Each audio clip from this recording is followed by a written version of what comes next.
Tercera parte. La caída de una gota a causa de una canilla mal cerrada puede llegar a provocar una molestia obsesiva.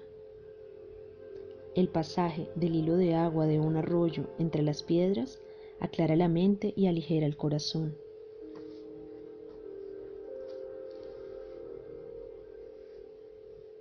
¿El voto de silencio, Señor, puede hacerse en forma colectiva? Sí, por supuesto. Esta es una práctica muy saludable cuando varios devotos comparten una habitación.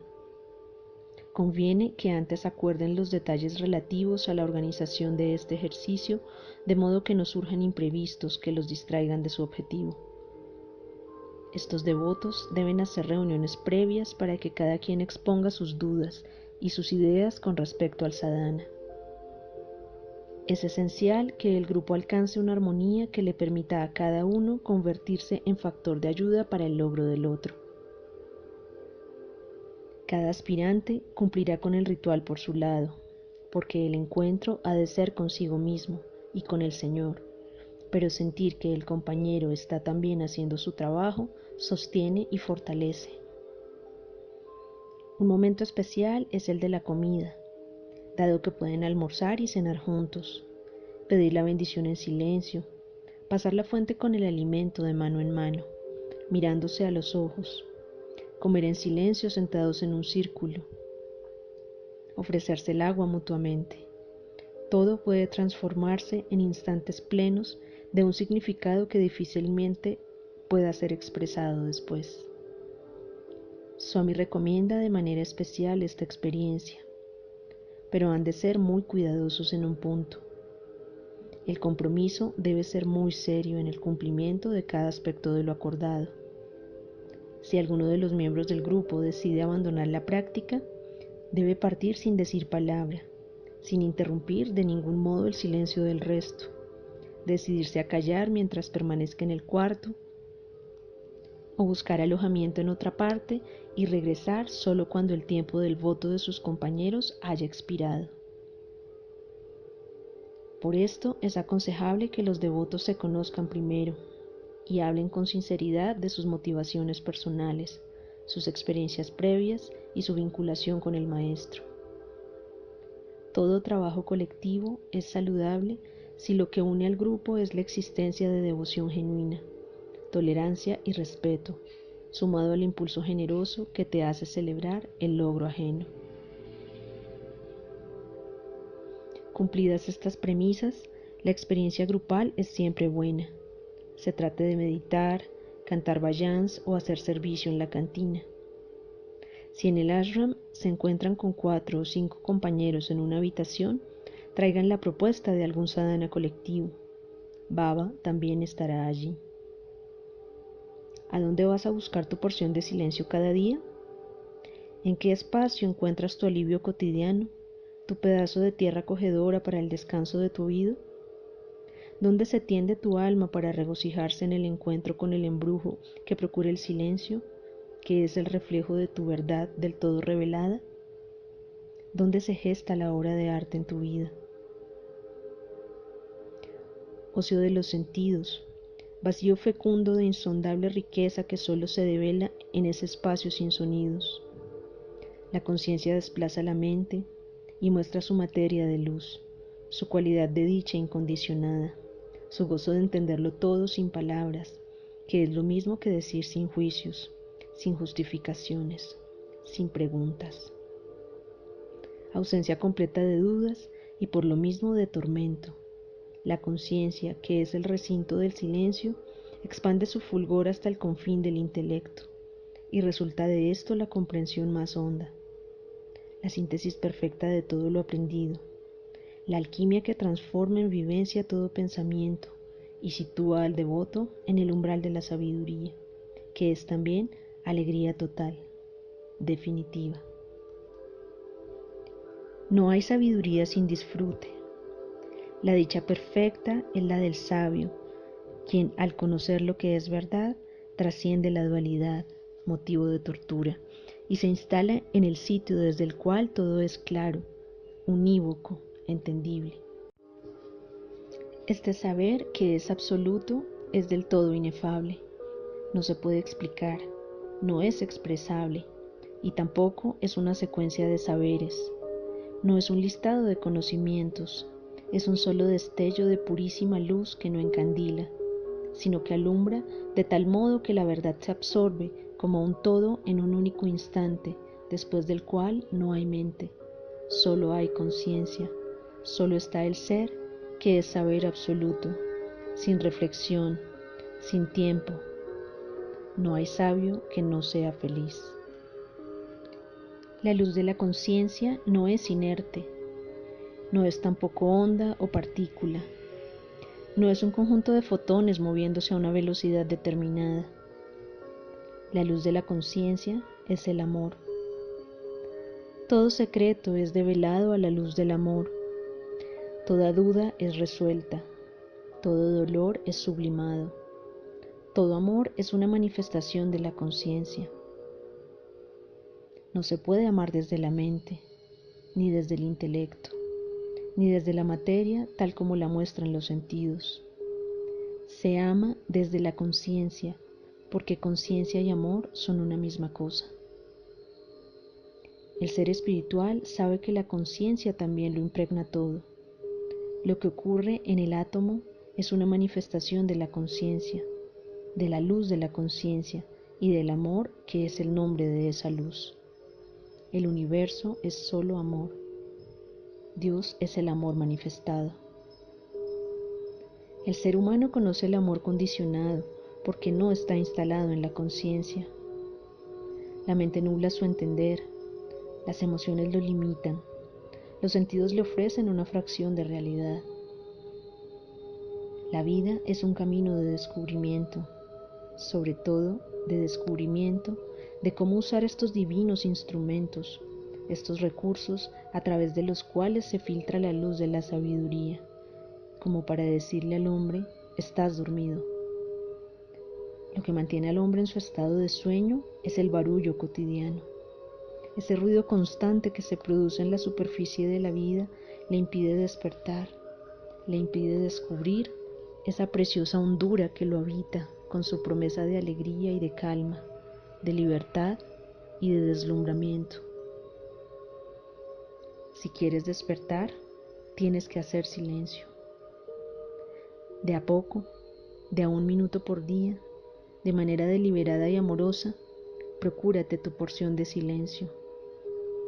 La obra de arte de tu vida se gesta desde allí. La vida del devoto se desenvuelve a la manera de una espiral ascendente, no obstante, lo cual cada quien, aun de la mano de un maestro, suele percibirla como una elipse. Engañado por sus sentidos externos, por el tiempo al que estima como secuencial y transcurriendo hacia adelante de manera invariable a través de un espacio incognoscible, el aspirante espiritual sufre y se debate en la angustia generada por sus propios juicios de valor acerca de su crecimiento o avance en el sendero de la iluminación. Contabiliza los años, meses o días transcurridos desde el comienzo de su sadhana y concluye que no superó los obstáculos porque se ve confrontado a la misma dificultad, a la misma circunstancia de los primeros tiempos, a la misma prueba. Entonces se dice, si Baba repite su enseñanza, si vuelve a presentarme el mismo desafío, es porque no supe responder, fui aplazado, por lo tanto, debo recursar la materia. En ocasiones esto puede ser así, pero la mayoría de las veces esto es solo la manifestación de lo que señalé al principio. La vida en el sendero hacia la realización más alta es una espiral, y ustedes no advierten que, si bien en lo aparente de tanto en tanto pasan por la misma experiencia, lo hacen en realidad desde otra perspectiva, desde otro nivel, otro punto de vista y en función de esa ascensión en espiral, desde la posición de una mayor disponibilidad de recursos.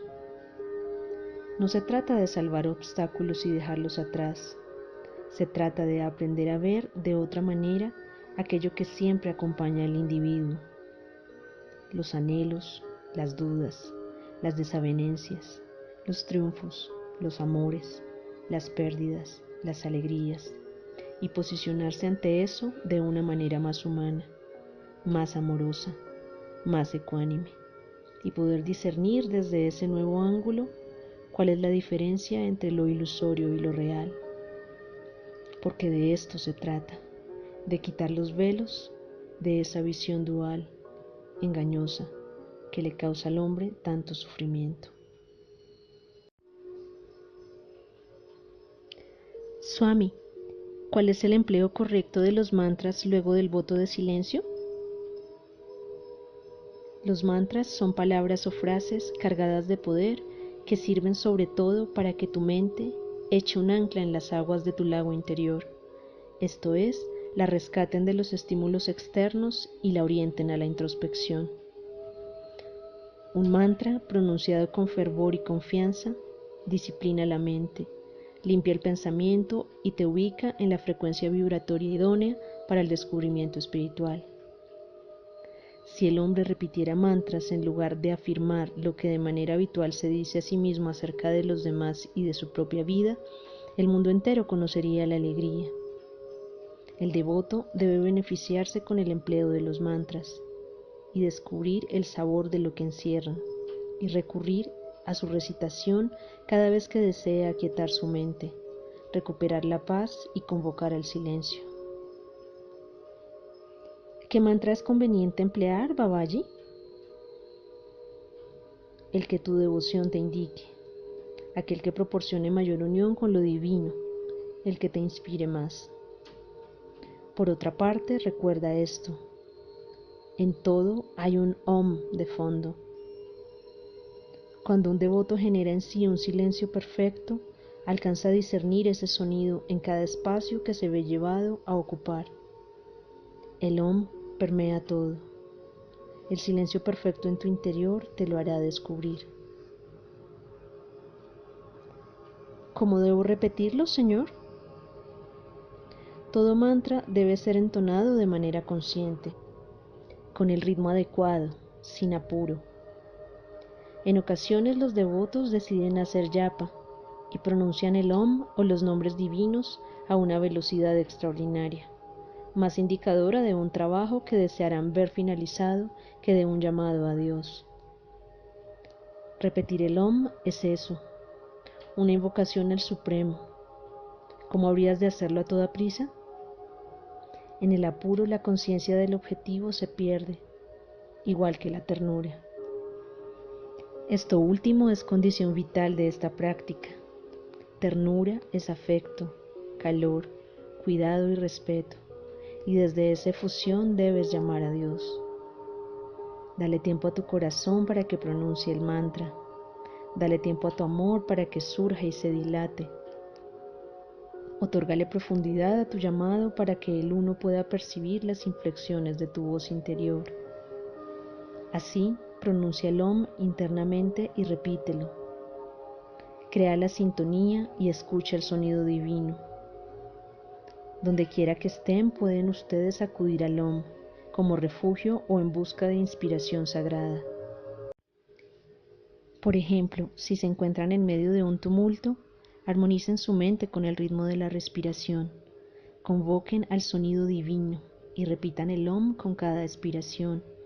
Lograrán una calma que irá envolviendo toda la experiencia. Este cambio en ustedes será percibido por los demás, por lo cual, además de calmar tu ansiedad, ayudarás a los que te rodean, porque tu vibración alcanzará sus mentes reduciendo el temor. Este es el primer efecto. El segundo es un cambio en la percepción de la realidad. Todo se reevalúa y las capacidades personales se despliegan con facilidad. Esta es la forma en la que surgen los líderes ocasionales en situaciones de emergencia. Una conducta serena siempre polariza a los demás y orienta hacia el hallazgo de respuestas correctas, de conductas adecuadas. Los devotos deberían estar siempre dispuestos a ayudar. La mayoría de la gente cree que dar ayuda implica movimiento, desplazarse, correr. En ocasiones, la mejor ayuda se da desde el silencio, desde el no hacer nada en lo aparente, es decir, permaneciendo silencioso, ecuánime, amoroso y alerta. Sin embargo, durante el voto de silencio recuerda esto: tu mente debe permanecer callada el mayor tiempo posible, como si estuvieras leyendo un libro en el que todas sus hojas aparecieran en blanco y tú las recorrieras una a una, posando los ojos y la atención en ese no decir, en esa nada. ¿Qué personajes son los que te ofrecen su silencio desde lo hondo de ti? Míralos, son como bellísimas pinturas de un tiempo detenido en la emoción ideal del encuentro contigo. Todos tienen tu rostro y te conocen como al mejor amigo.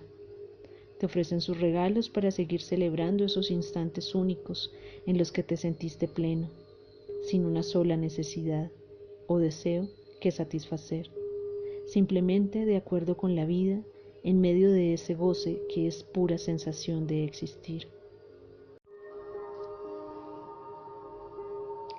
Todos necesitamos de un espacio secreto donde jugar a ser nosotros de un modo exagerado, nosotros sin el reflejo de otros que nos presten perfiles para andar, un espacio secreto donde ser nosotros como nunca. Allí se pueden la locura, la duda, el perdón, la certeza de Dios, hambre del alma y la vuelta al amor más clamorosa, más sentida, hasta la recomposición de la persona fragmentada por el ruido de vivir que termina desdibujando lo que somos y nos vuelve extraños, desconocidos, incómodos para nosotros mismos, solos. El ruido de vivir nos hace ajenos. El silencio del espacio secreto nos reconcilia con el ser. En el espacio secreto se gesta la belleza que se vuelca después sobre los otros en este oficio de existir. Allí el maestro planta la semilla de su influencia, que germina al abrigo del acuerdo exclusivo con el devoto que lo sigue, transformándose en árbol cuyo fruto del todo original será ofrecido, a veces sin que el mismo devoto lo advierta, cada vez que este último se ponga en contacto con otro que necesite de ese influjo para encontrar su espacio nutritivo, allí donde se instaló el Señor en la misma luz. Sortilegio que gana la percepción. El silencio se acopla a los sonidos y los enuncia como la sombra a la luz. Juego de opuestos que alumbra la conciencia con la certeza de que el equilibrio los incluye a ambos y que así como el Om permeó la nada, el silencio es el hueco nutrido de toda melodía, de toda voz, de todo batir de alas en la noche preparando el himno del amanecer. Poesía del encuentro. La palabra humana se nutre de silencios en los que la emoción se cuela, dando a cada vocablo su dimensión precisa, su razón de expresarse, su motivo, y esa hondura que es puente para la mirada entre los hombres. Cuando el silencio es compartido, la voz humana es un regalo de amor, una promesa de asilo en la vivencia del otro. Es un sabernos vivos, disponibles y atentos, cuidadosos del raro privilegio del poder escuchar.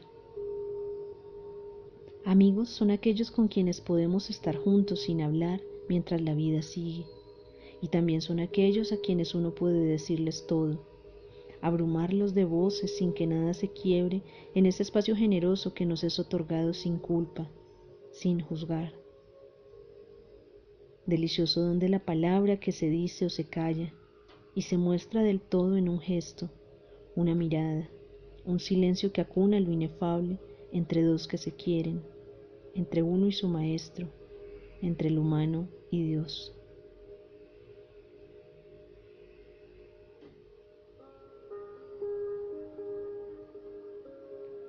Babaji, desearía hacerte una pregunta más acerca de la plegaria silenciosa.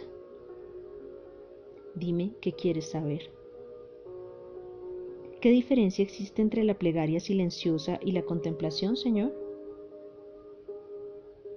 La contemplación es un aspecto de la plegaria silenciosa, pero esta última trasciende a aquella de modo decisivo. En la contemplación, el devoto toma la imagen del amado como objeto de atención, detallando cada característica de la forma que se ofrece a su vista. Esto procura un goce elevado, porque la figura del Maestro se asocia con la divinidad, y contemplar un aspecto de lo trascendente nutre el espíritu a la vez que suscita pensamientos de amor y devoción. No todos los aspirantes saben realizar esta práctica. Requiere una gran serenidad mental, un abandono al simple deleite de mirar al Señor como un ser precioso al que no le pides más que eso, que te permita contemplarlo. La plegaria silenciosa va mucho más allá. Aquí ya no se trata de contemplar a Dios, se trata de mirarlo a los ojos en el momento en que Él te mira y sostener esa mirada transformando tu ser en un solo impulso de entrega sin reservas, una donación en la que nada se explicita, nada se dice, porque todo lo que eres se convierte en plegaria. Tú eres una plegaria ante el Señor. La oración y tú son una misma cosa. Te expresas ante Él con la vida completa que te anima. Tus dientes son una plegaria, tu sangre es una plegaria, tus pulmones, tu rostro.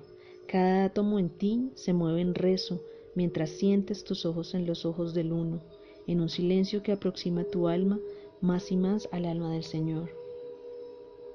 Te ofreces al Maestro que te mira. ¿Qué habrías de expresar que Él no hubiese advertido?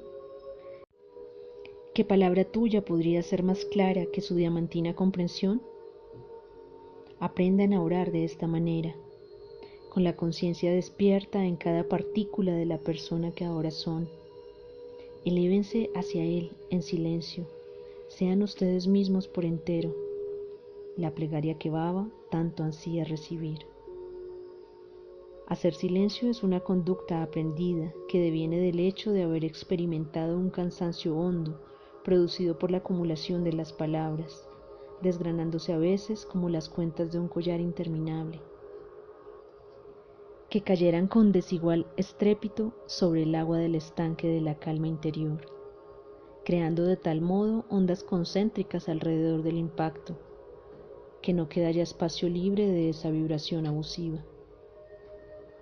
Para algunas personas, la conversación es una especie de deporte ejercitado a toda hora, y cada quien busca superar su propio récord.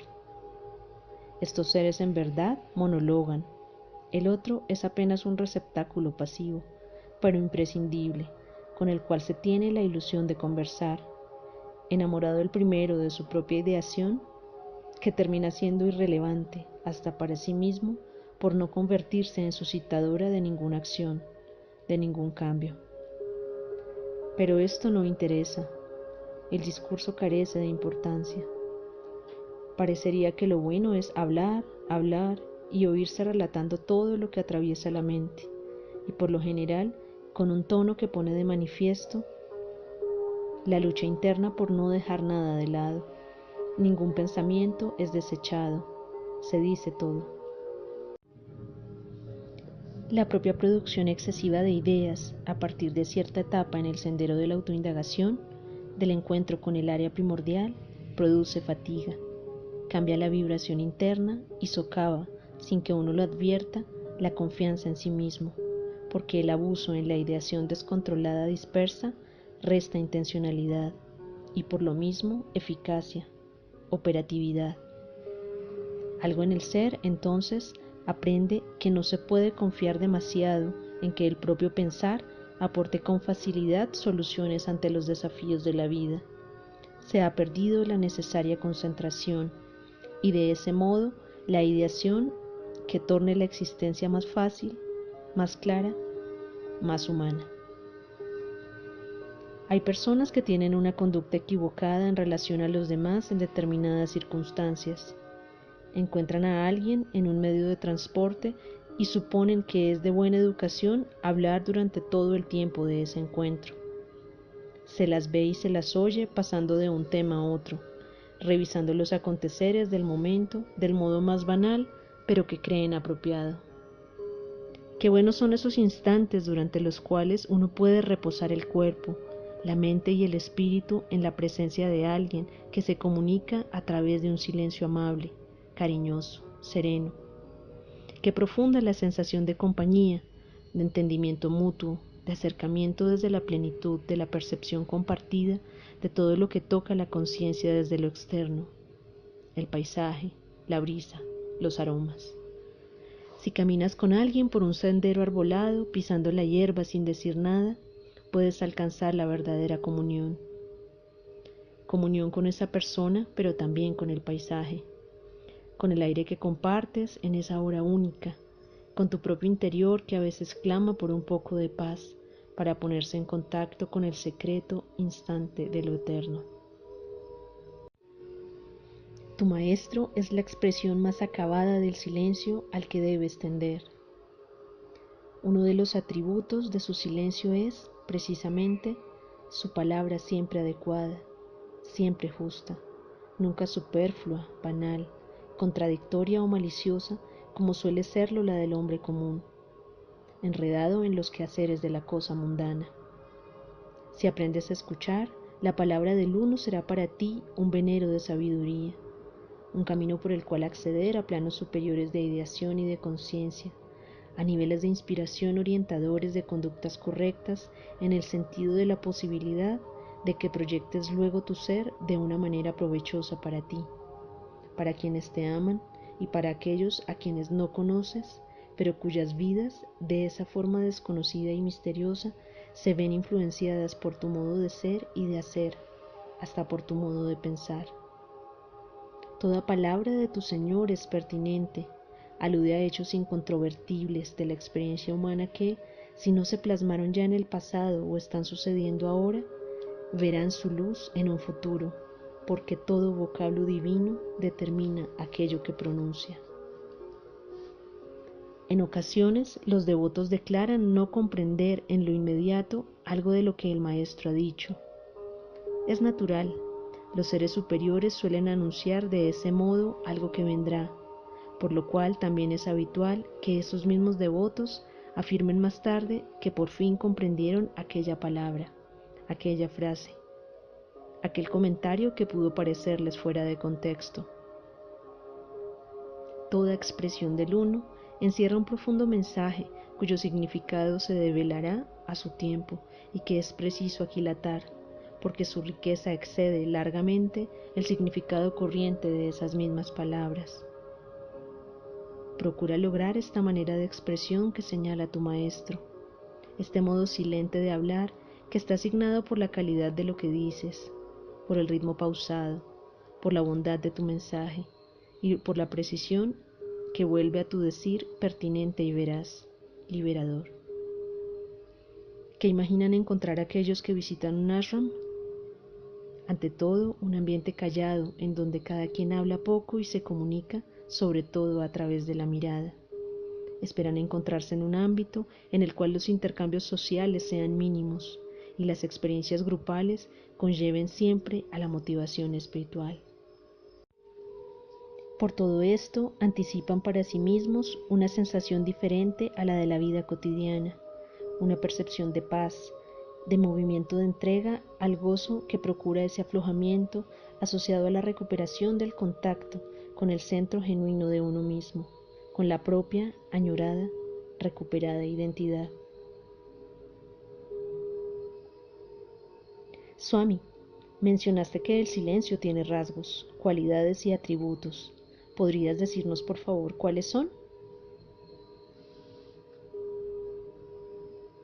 Nos referíamos a que el silencio tiene entidad propia y a que el devoto puede aprender a encontrar aspectos que, si bien son distinguidos por todo ser humano de manera temprana, se aprecian en toda su dimensión si se hace del silencio una práctica habitual. Los atributos del silencio se vinculan a un orden que, siendo patrimonio de la percepción y por ende subjetivo, participa de un mayor consenso entre la gente. Estos atributos se refieren a la profundidad o intensidad del silencio, a su duración, la ubicación espacial, el ritmo, la instalación temporaria o definitiva, y corresponden al aspecto más concreto porque se refieren, en cierta forma, a lo mensurable, tal como en una partitura musical. Las cualidades del silencio, en tanto, se vinculan con aquello que provoca en el individuo. Aquí caben tantos calificativos como emociones se presenten. Puedes describir al silencio como agobiante, tranquilizador, paralizante, agresivo, liberador. Por fin, los rasgos del silencio orientan a descubrir qué comunica sobre el entorno, y así puedes decir que hay silencios acusadores, admirativos y tantos otros rasgos que te indican cómo es usado por otro con respecto a ti. ¿El silencio, Señor, es una forma de energía? Digamos más bien que interactúa con la energía, permitiendo que ésta fluya sin interferencias. Uno de los mayores exponentes es el ruido y, a veces, la conversación. Hay algo que ustedes deben tener en cuenta de manera esencial. En el camino espiritual, el silencio es, sobre todo, una consecuencia. Si bien es cierto que constituye la estrategia ideal para alcanzar la meta de la ecuanimidad, del desapego, de la paz interior, el logro de estas mismas cualidades conduce al devoto de manera natural a una actitud de acallamiento, que se instala como corolario de todo lo anterior. Para bucear en las profundidades de tu ser, necesitas transitar por la vía del silencio. En este caso, la conducta silente es una decisión. Pero poco a poco, a medida que el sendero del ser es hollado, a medida que los alcances de la vida del orden trascendente se van sucediendo, el buscador espiritual se vuelve más silencioso. Aquí el silencio aparece como un resultado, se convierte en un rasgo de carácter. Por eso advertirán ustedes que, después de unos años de práctica, parecería que algunas personas pierden ciertos intereses sociales, se muestran reticentes cuando se las invita a reuniones bulliciosas, se solazan en encuentros más íntimos, prefieren permanecer calladas, prefieren escuchar. No estoy hablando de aislamiento, no estoy hablando de orgullo espiritual.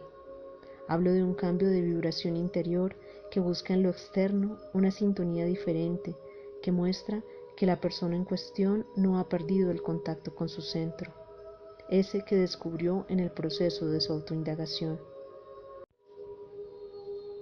Esta vinculación con tu centro, que constituye tu verdad, produce un estado cercano a la bienaventuranza. Por eso, quien lo encuentra ya no lo quiere abandonar. Instalado en el silencio fecundo de la paz interior, el devoto traslada su vivencia consigo y la transmite, derramando una suave energía de aquietamiento que, no obstante, estimula a quienes se ponen bajo su influjo y aporta el beneficio de una alegría serena que insta a otros a acercarse, como a una fuente cuyo agua se quiere compartir.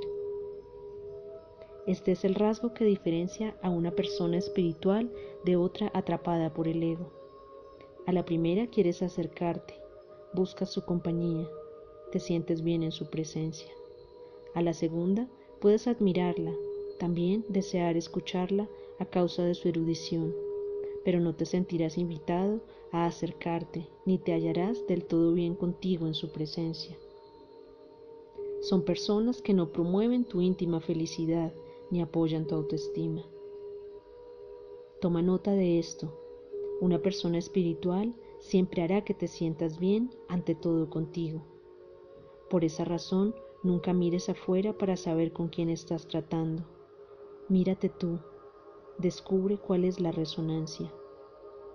Si es nutritiva, si es de acercamiento, aunque esa persona no te dirija la palabra, aunque ni siquiera te mire, sabrás que se trata de una persona que está en paz, que es, por lo tanto, compasiva y que no usa el silencio como una barrera entre tú y ella, sino como un espacio que te invita a ocupar con tu presencia, con tu manifestación, también con tu palabra.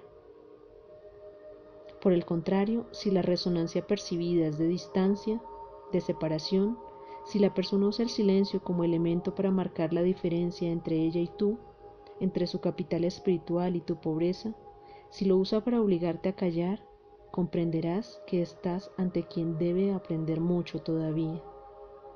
Claro que este discernimiento debes hacerlo desde la idea de que el otro es tu espejo, liberándote así de la tendencia humana a juzgar a tus semejantes. ¿Cómo conviene entender esto de que el otro es tu espejo? No quiere decir que te refleja exactamente, ni que tú eres el otro. Significa que cuando tú le atribuyes algo a una persona, ese acto mismo señala en qué posición estás, desde qué perspectiva actúas, cuál es la índole y la dimensión de tu problemática. Si afirmas, el maestro no me quiere, no implica que tú no lo quieras a él, no en un sentido estricto, pero sí señala que estás actuando desde la separatidad, desde el ego, y no desde tu amor al Señor, porque si así lo hicieras, te pondrías de inmediato en contacto con el amor de Él. Con respecto al silencio, ese don de la vida recuerda, más que una causa, es una consecuencia. Cuando alguien padece un dolor físico y es atenazado por él durante horas, el alivio aparece como un gran silencio. El dolor es un ruido interior insoportable, no se sabe qué hacer para callarlo, es una presencia indeseable, una intrusión. Cuando desaparece queda un vacío, algo quieto, algo fresco, expandido, sereno. El alivio del dolor es un gran silencio. El alivio del enojo también, ¿lo has notado?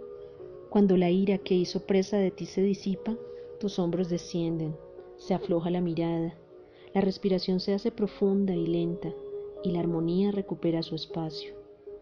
Toda tregua es silenciosa, al igual que la sonrisa deliberada. Es inefable el encuentro que se produce entre dos personas que se miran sonrientes, en silencio. ¿Saben por qué Baba insiste tanto en señalar la importancia de la práctica sostenida cuando se está en el camino espiritual? Porque es lo más difícil de lograr. No se trata de que la ejercitación en sí sea dificultosa o poco accesible, no. Más bien al contrario, la vida devocional es dulce y llevadera, y la forma de práctica que Swami te propone no tiene secretos ni requiere de preparación previa alguna. Entonces, ¿por qué muchos abandonan luego de un primer tiempo de entusiasmo, dando lugar a la apatía y la disminución del interés? La respuesta es esta: por falta de propósito. A muchos de mis devotos les resultaría difícil decir para qué viven, cuál es el sueño que alimentan o el proyecto que anhelan ver plasmado. De forma vaga, algunos explican que ansían mejorar o crecer, pero no se han planteado en realidad qué significan ambas cosas. No saben lo que quieren para sí. En tal contexto, la disciplina espiritual se vuelve con rapidez un ritual sin sentido, y la ilusión primera declina por falta de sostén. Conozco a muchos que ni siquiera se han planteado qué desean con respecto a mí, a pesar de los muchos interrogantes que suelen plantear en ese sentido. Otros, escudándose en una interpretación errónea de la propuesta de no codiciar los resultados de la acción, se dejan estar y abandonan toda noción de proyecto en sus vidas. O lo que es peor, afirman que me lo ceden todo y se instalan en una inacción creciente a la que dan el nombre de entrega. Ese no es el camino correcto. Baba insiste en que el hombre no debe vivir solo para el futuro, porque es en el presente donde aquel se forja. Pero sí es importante tener clara la meta, que reconoce como distintivo para mis devotos el ser atemporal. ¿Cuál es la meta? Intimar cada día más con Dios. Este es el propósito supremo y es lo que puedes plantearte en toda ocasión de práctica devocional. Puedes hacerlo ahora mismo. Si este objetivo no está claro ante ti, no sostendrá la práctica que Baba recomienda.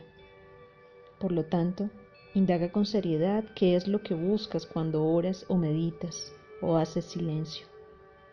Descubre en ti ese impulso y hazlo crecer hasta que se convierta en el sustento de tu existencia junto a mí. Baba, ¿cómo debe uno proceder Cuando sufre un gran dolor, un gran quebranto que se vivencia como irreparable.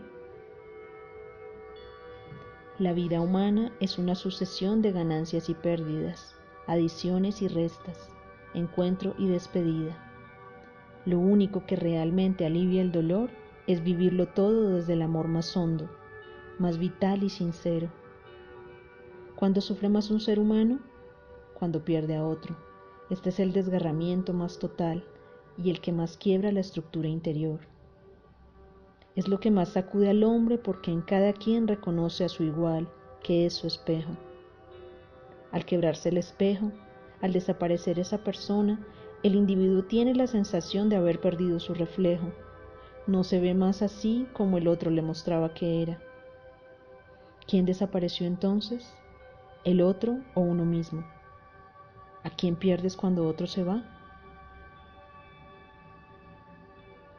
Somos los otros. ¿Es así, Babaji? Somos el uno que se manifiesta en todos.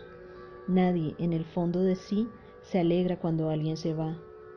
Quiero decir, cuando alguien muere, aun cuando lo hubiese reconocido como su enemigo y ansiara su desaparición. Una vez esta acontecida, lo que resulta es un vacío, pero no solo el que antes ocupaba el que partió, sino sobre todo un vacío propio por lo que el otro tenía de ti en su interior, aunque te fuera adverso. Cuanto más si aquel que se marchó era alguien amado. Parecería que la persona querida se llevara consigo su amor por ti. Ya nadie te ama de esa misma manera y tú no amas a nadie de esa forma tampoco. Es un modo de ser el que desaparece, un intercambio particular y único, una manera de amar que ya no se repite, una ocasión de dar y recibir del todo original. Por eso ese vacío es tan profundo y pasible tan solo de ser llenado por medio del amor, amor activo, aunque el ausente no alcance a recibirlo, no al menos de la misma forma. Pero he aquí algo esencial. Para que ese amor del que te hablo te sane del dolor de la pérdida, es preciso que haya sido manifestado antes, mucho antes de producida la separación. Cuando has amado profundamente a alguien, puedes después dar gracias por ese don que se te otorgó. Sufrirás por la ausencia, pero habrá algo muy dulce en ese sufrimiento. Habrá ternura y paz por lo que diste, por lo que alcanzaste a demostrar, por el milagro compartido. Los seres humanos no deberían nunca retasear su amor. Es la única manifestación cuya siembra te asegura una cosecha venturosa, aun a pesar de la inundación o la sequía. El amor que le das hoy a una persona es lo único que dulcificará mañana el dolor que pueda ocasionarte su partida. Swami, bien amado, muchos dicen que sufrir por la pérdida de alguien querido es en realidad apego. El amor siempre es liberador. Amar sin apegarse es todo un logro que intensifica aún más ese amor. Si bien los aspirantes a este camino espiritual deberían procurar tener de la vida y de la muerte una idea sustentada en la inmutable verdad de que nadie perece, es cierto que, en la existencia cotidiana, la desaparición de alguien muy querido causa un dolor hondo.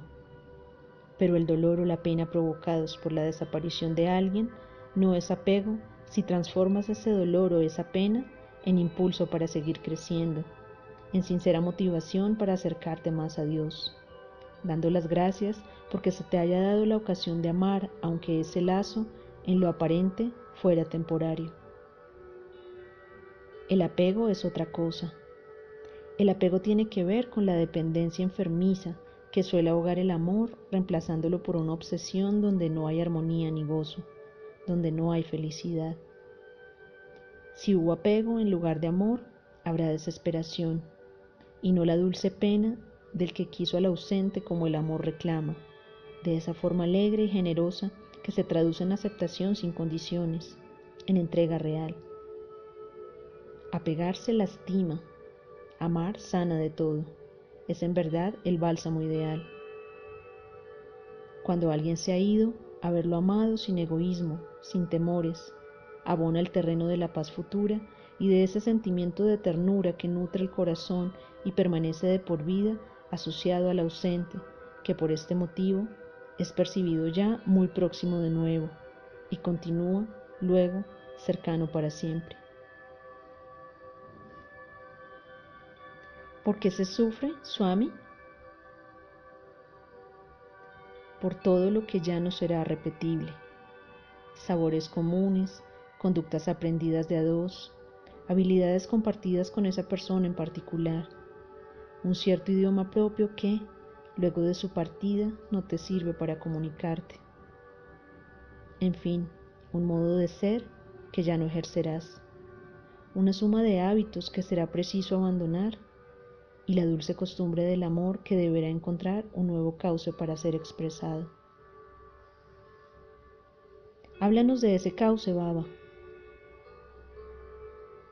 Implica una nueva sintonía. Se debe generar una forma distinta de comunicación a través de la cual el amor pueda seguir fluyendo hacia otro que ahora ya no va a responder de la misma manera, pero que también se expresará en su momento en lo profundo de tu corazón. El secreto está en seguir amando al otro como antes y dejar que ese amor sea impulso de vida, no solo causa de dolor o de pena. Sigue amando gozosamente al que se fue. Ámalo siempre, aunque su cuerpo haya ardido entre leños de sándalo. Es amando como uno se reconcilia con la ausencia del que amó. Transmuta tu dolor en ese sentimiento poderoso. Esto consuela de cualquier partida. Existen devotos y aún maestros, Baba, que afirman que no deberíamos sufrir en absoluto por la pérdida de un ser querido, que eso implica que uno no ha realizado la unidad. En cierto sentido, eso es verdad, pero no se debe perder de vista el hecho de que la naturaleza humana es dual, cambiante, contradictoria y que tiene una fuerte impronta emocional. Debe darse cabida a todo esto en el proceso de maduración de una persona hasta que la misma pueda, en un punto muy alto de su trayecto como aspirante o devoto, instalarse en el siguiente estado: la realización. ¿Qué es la realización? ¿Qué es la liberación? Es aquello que puede expresarse a través de una ecuación que enuncia en el numerador los pensamientos, conceptos, experiencias, emociones, pasiones, dudas y alegrías, desgarramiento y felicidad, proyectos y frustraciones, avances y retrocesos, placer y dolor, y tantas posibilidades humanas como se te ocurra mencionar. A esto se le suman aconteceres y vivencias, recuerdos y sucesos cotidianos, hechos que acompañan tu vida. Todo esto en el numerador. En el denominador se expresa solo un estado. Hay allí una única mención, una sola palabra: Ananda. Ananda es dicha permanente, paz alegre e inalterable, bienaventuranza. ¿Qué significa esto?